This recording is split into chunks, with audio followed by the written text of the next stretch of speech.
Il est 13h à Conakry. Merci de votre fidélité. Bienvenue dans ce journal dont voici les titres.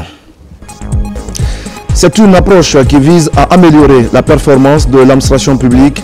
Le Premier ministre a présenté hier les lettres de mission de chaque département, des explications détaillées pour une vision commune et des actions concrètes. L'Institut des arts de Dubreka accueille l'ambassadeur de Russie, une visite pour renforcer la coopération entre l'Institut et les services russes qui évoluent dans le même secteur. Les échanges annoncent de bonnes perspectives. Et puis la Guinée, parmi les grandes nations de sciences, deux de nos compatriotes viennent d'être honorés en France, honorés pour leurs études sur les maladies infectieuses dans les pays en voie de développement. On va en parler dans ce journal.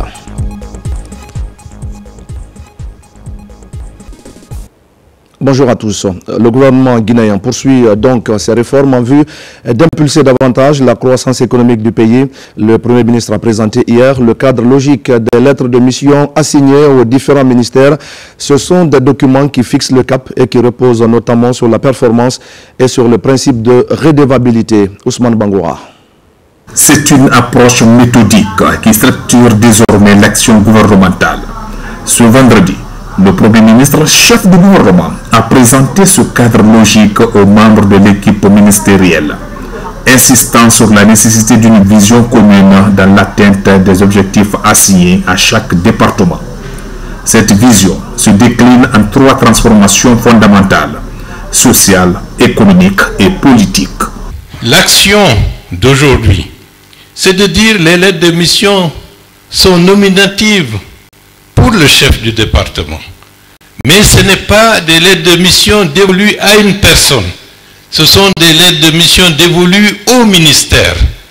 Si le ministère parvient collectivement à se mobiliser, à appuyer la réalisation des lettres de mission, bien entendu, le premier qui sera vu, c'est le chef du département, mais c'est indispensable, disons, de rendre à César ce qui appartient à César. C'est parce qu'il disposera d'une équipe autour de lui pour lui permettre de faire en sorte que son ministère réussisse.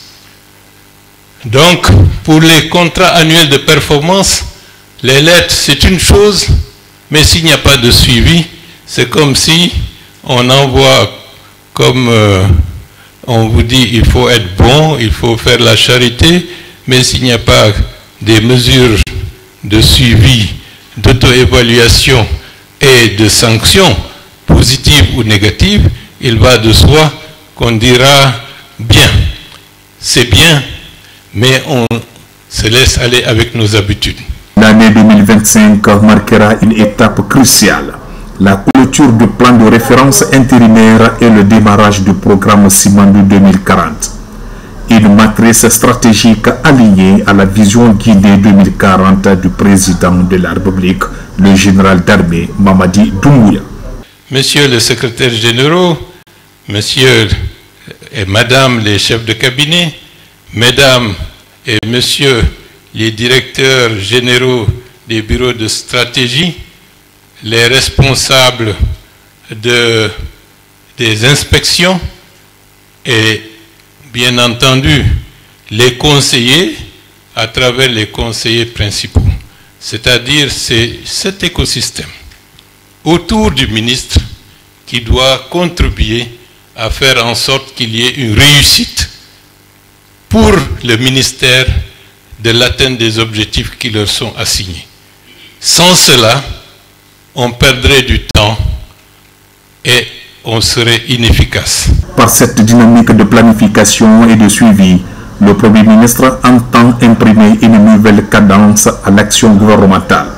Un cap est désormais fixé: la performance au service des citoyens et la mise en œuvre rigoureuse de la vision Guinée 2040.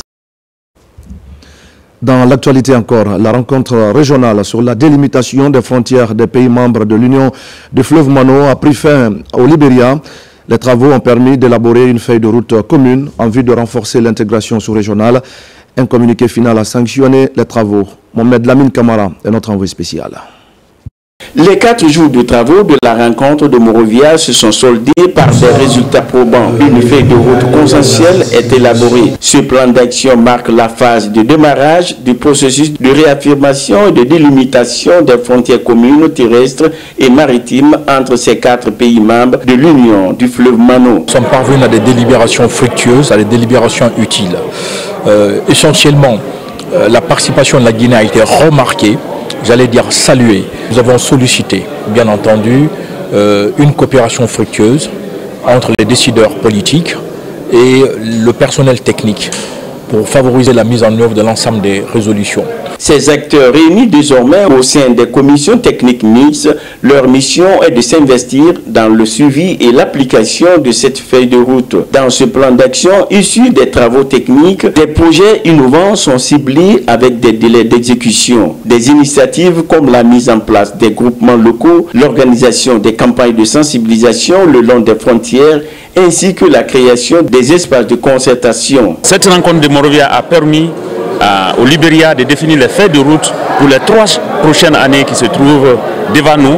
L'idée aujourd'hui, c'est de transférer toutes ces compétences pour que les États puissent prendre le devant de la scène et continuer la mission avec laquelle nous avons commencé ensemble. Au cours de cette rencontre de Monrovia, des panels thématiques ont aussi favorisé un dialogue constructif entre les délégations pour apaiser des divergences de position apparues lors des discussions entre elles autour de la ligne frontière commune. C'est le cas particulier du poste frontalier de Yenga à cheval entre la Guinée et la Sierra Leone. Cette rencontre est par la suite sanctionnée par des recommandations aux États membres et par un communiqué final. Des documents qui engagent désormais les États membres au respect du contenu de la feuille de route de Monrovia.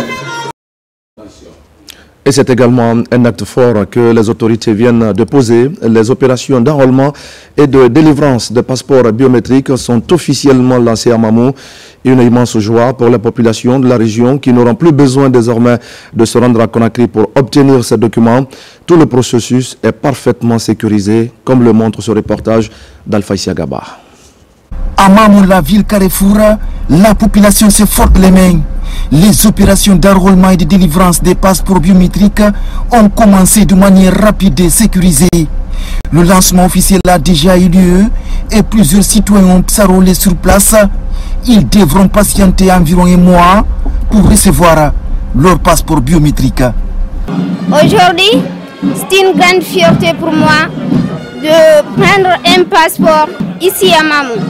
C'est là, sous le leadership du général Mamadi Doumbouya. Les habitants de la région administrative de Mamou n'auront plus à parcourir de longues distances, souvent dans les conditions difficiles, pour obtenir un document aussi essentiel qu'est le passeport.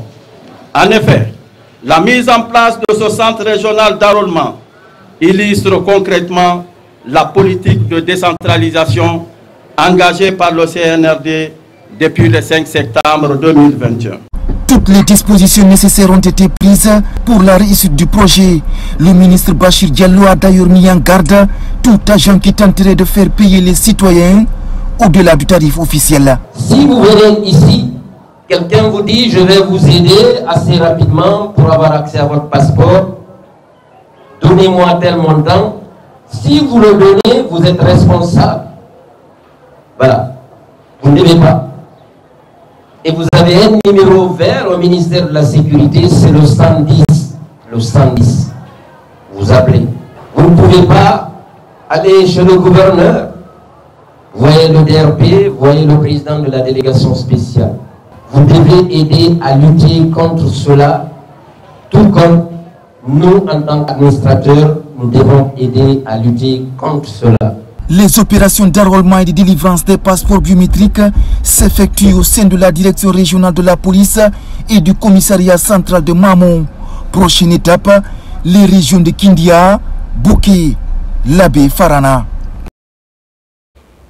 Et puis les rideaux sont tombés sur les travaux de la 113e session de la Conférence internationale du travail. À Genève, le ministre guinéen du Travail et de la fonction publique a activement pris part aux travaux. Avant de quitter la Suisse, Faya François Bourouno a assisté au forum annuel de la Coalition mondiale pour la justice sociale. Mamadi Terna Kamisoko. Au Palais des Nations de Genève, les pays membres de la Coalition mondiale pour la justice sociale se réunissent à l'occasion de leur forum annuel. Cet espace placé sous l'égide de l'Organisation internationale du travail OIT constitue une tribune de plaidoyer en faveur de la réduction des inégalités sociales dans le monde du travail.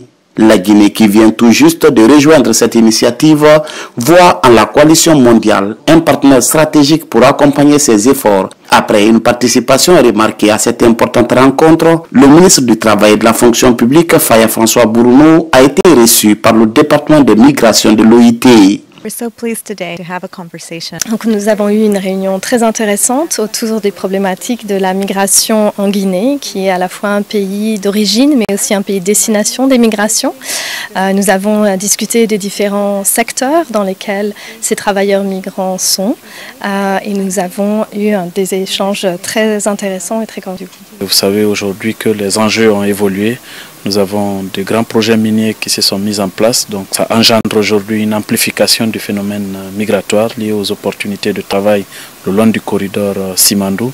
Et donc nous avons discuté pour essayer de poursuivre la collaboration afin de mettre en place non seulement un plan d'action, mais aussi poursuivre des efforts de collaboration dans le cadre du renforcement des capacités des acteurs et de manière élargie des mandats tripartites. Au département des statistiques de l'OIT, un appui technique a été sollicité pour la mise en place d'un système d'information intégré entre différents acteurs du marché de l'emploi. Je crois que c'est un projet très important pour un pays comme Guinée, d'y avoir dans les moments de transformation énormes sur le marché du travail, de faire les suivre avec un système solide d'information du marché du travail qui peut profiter de la richesse de l'information que vous avez dans les pays et dans tous les sujets, et de faire la combinaison et de faire aussi le dialogue parmi les différents partenaires.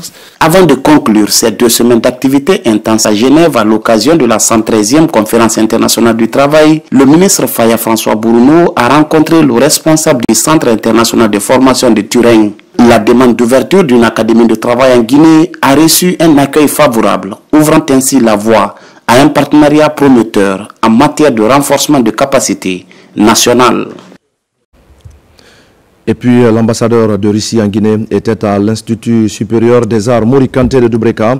Une visite sur fond de découverte, mais surtout de retrouvailles autour d'un masterclass animé par des professionnels russes, suivi d'un concert, une initiative qui doit faciliter le rapprochement entre l'Institut et les services russes d'enseignement artistique et culturel.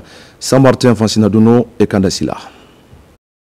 21 ans après sa création, l'Institut supérieur des arts Mori Kanté de Dubreka se montre comme un creuset de promotion des arts et de la culture.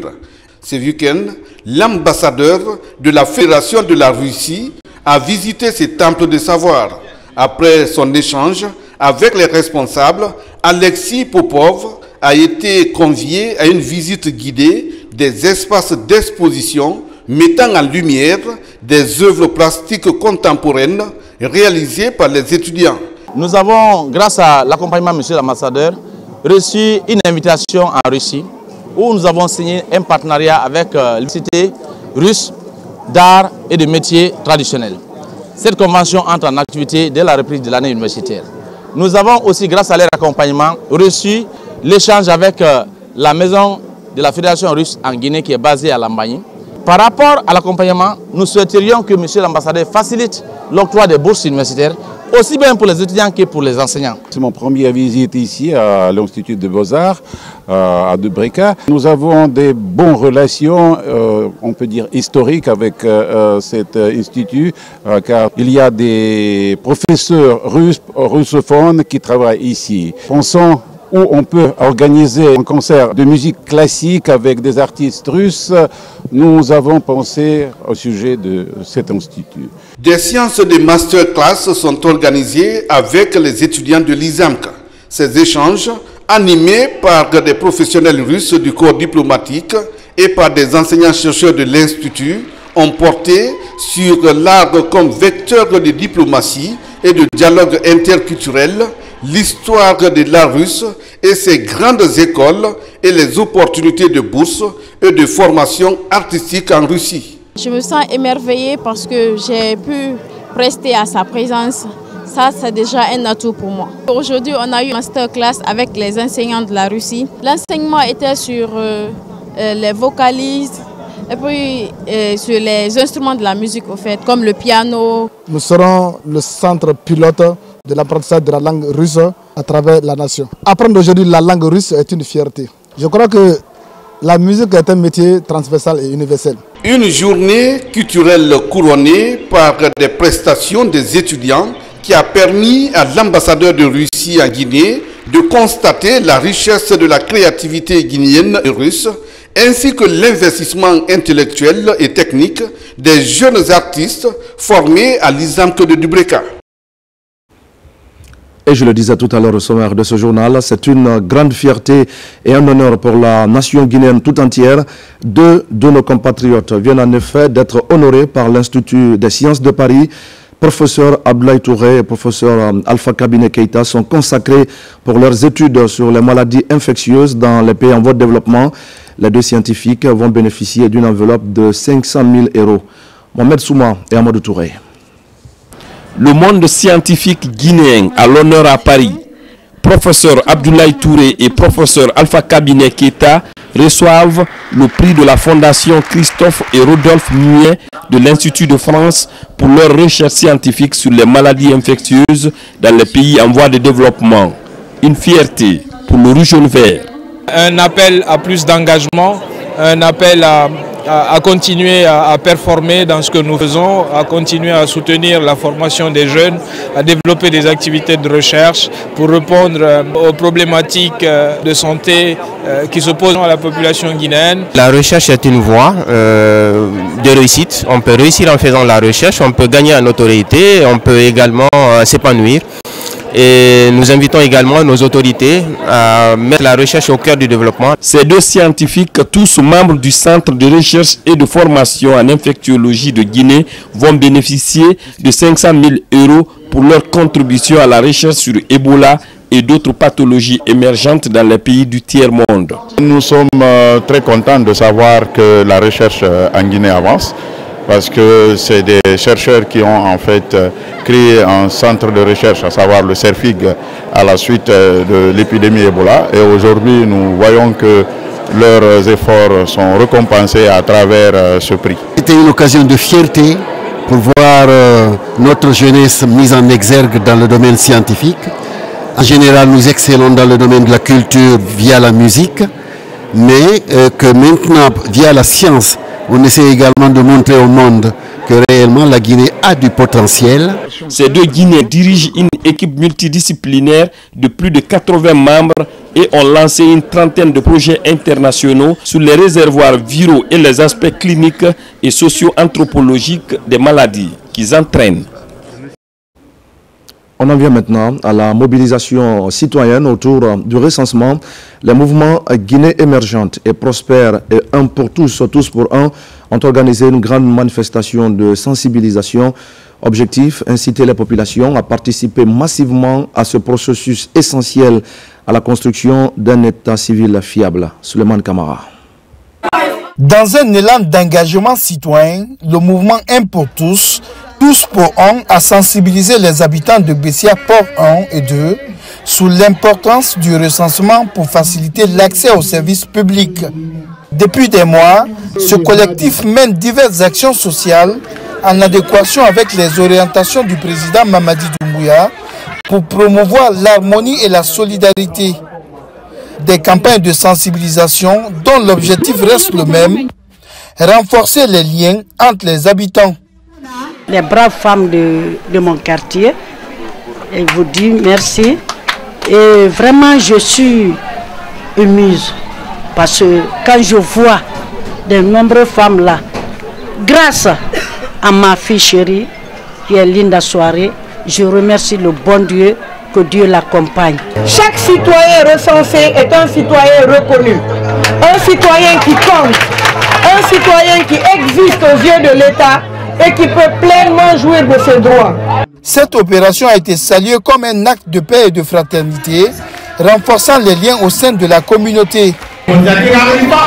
C'est la première fois que partout où l'on nous envoie, on se contente d'aller dans un seul endroit avant de rentrer. Mais nous avoir fait tourner ainsi nous a fait comprendre qu'ici c'est du concret. Ils nous ont fait des dons. Et d'autres viendront. Ce n'est pas fini. Les gens aiment Bessia. Quand tu dis Bessia, tout le monde vient. Mais si tu dis Bianzé, on te demandera c'est où ça. Les gens te diront, allons encore. Nous aurons ces dons. C'est certain. Le mouvement Guinée émergente et prospère, porté par une jeunesse dynamique, a pris les devants pour accompagner le processus de recensement. À travers des messages de cohésion nationale, les citoyens sont informés sur les mécanismes d'obtention des documents nécessaires. Une initiative qui met en avant la sensibilisation pour plus d'engagement citoyen. C'est le message de la paix, le message de l'équilibre social, le message de la cohésion sociale. Le troisième message, c'est le message de suivi des actions positives posées par Mamadi Doumbouya par rapport au développement de notre pays.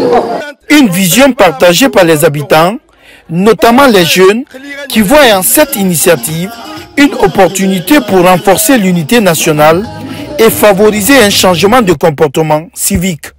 La gratuité de la carte d'identité et de l'extrait de naissance. Aujourd'hui, vous pouvez les obtenir sans rien payer. La carte d'identité est désormais délivrée gratuitement. Vraiment, ce qui m'a motivé, parce que j'ai vu que Doumbouya, depuis qu'il est venu en septembre, vraiment ce qu'il est en train de faire pour le pays, vraiment on est derrière lui. On a mobilisé les femmes de notre quartier et on va suivre le groupe Mamadi Doumbouya. Cette mobilisation illustre l'engagement d'une jeunesse consciente de son rôle dans la construction nationale. Le message est clair, le recensement est l'affaire de tous et chacun doit y jouer sa partition pour une Guinée émergente et prospère. À Djeké maintenant, les femmes de la Sogipa se mobilisent également pour sensibiliser les populations sur le PNRAVEC. Au même moment, à Massanta, l'Union des orpailleurs mobilise les populations pour aller se faire recenser avant la date butoir. Ces initiatives s'inscrivent dans le cadre de l'accompagnement de la politique du CNRD. À sa tête, le général Mamadi Doumbouya. Mohamed Salioupaï. À Djeké et à Massanta, les acteurs sociaux se mobilisent pour accompagner le programme national de recensement administratif à vocation d'état civil. D'un côté, les femmes de la Sogipa et de l'autre, l'Union des orpailleurs de Guinée, antenne Massanta, avec un seul objectif, soutenir la politique de développement du général Mamadi Doumbouya à travers l'identification correcte de chaque Guinéen. Cette initiative du président de la République, le général d'armée Mamadi Doumbouya, est une chance pour nous d'être reconnus officiellement, d'avoir accès aux droits et aux services sociaux de base. Pour soutenir vraiment le président Mamadi Doumbouya, pour que vraiment le recensement se passe bien donc, dans les meilleures conditions. C'est dans cette vraiment l'initiative donc nous avons décidé d'organiser ce mouvement aujourd'hui. Dans ces deux localités, ce coup de pouce des populations est salué à sa juste valeur par les autorités administratives. Je voudrais donc remercier les orpailleurs qui constituent un maillon important du développement national.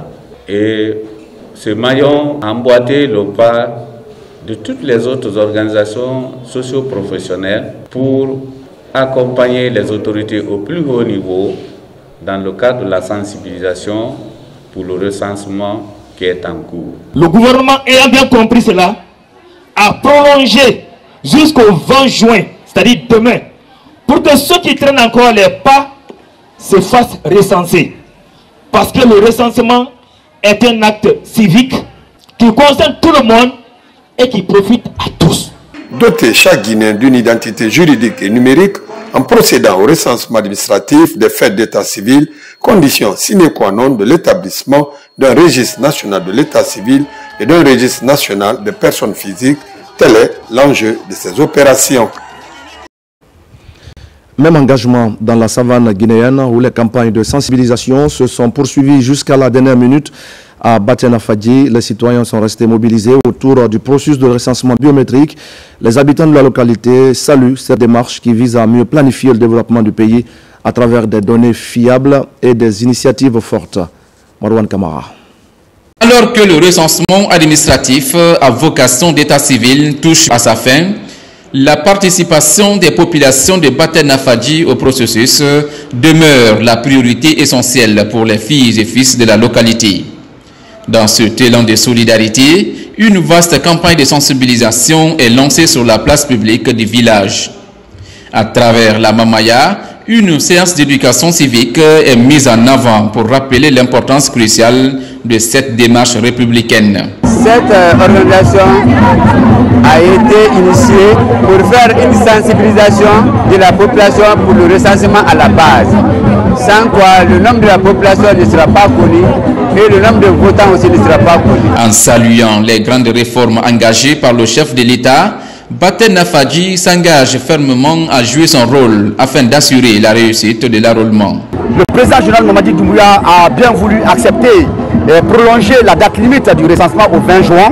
Donc c'est une occasion pour nous de se faire massivement recenser. Parce que pour donner sa voix à une élection, il faut évidemment être recensé. Les cadres, les jeunes, les femmes, les choses de Baten-Nafadji se sont donné les mains pour mobiliser toute la population à se faire massivement recenser dans l'intérêt de la nation. Dans cet esprit citoyen, Baten-Nafadji se réinvente et se rassemble autour de valeurs communes afin d'accompagner la refondation de l'État.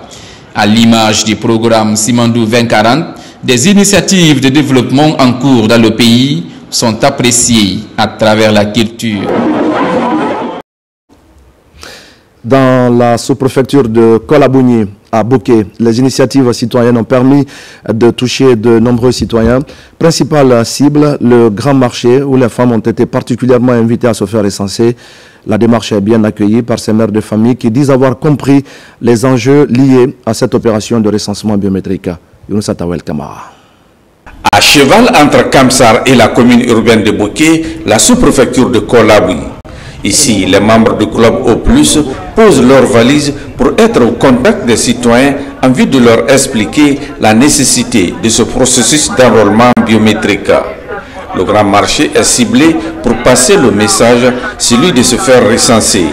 Vu la situation de Kolabougni, le nombre de lieux de recensement c'est insuffisant. Il faut vraiment motiver les gens pour accepter le temps qu'il faut faire au niveau des bureaux de vote, le temps qu'il faut prendre et accepter les petites priorités parce que parfois ça fait des confusions. D'autres disent c'est l'argent et pourtant parfois c'est pas l'argent. Ce jour, les agents sensibilisateurs du club O+, ont bravé la pluie qui s'abattait sur Kolabougni pour mieux accomplir leur mission de mobilisation autour du programme national de recensement à vocation d'état civil. Nous sommes contentes de ce recensement, nous les commerçantes surtout, parce que nous voyageons à tout moment sans aucune pièce d'identité. À travers cette sensibilisation, nous avons bien compris l'importance de ce document. Et voilà, mesdames et messieurs, c'est la fin de ce journal. Merci à tous de l'avoir suivi. Restez avec nous à 17 h. D'autres actualités de la Guinée, notre paradis, terre de richesse et d'innovation. À tout à l'heure.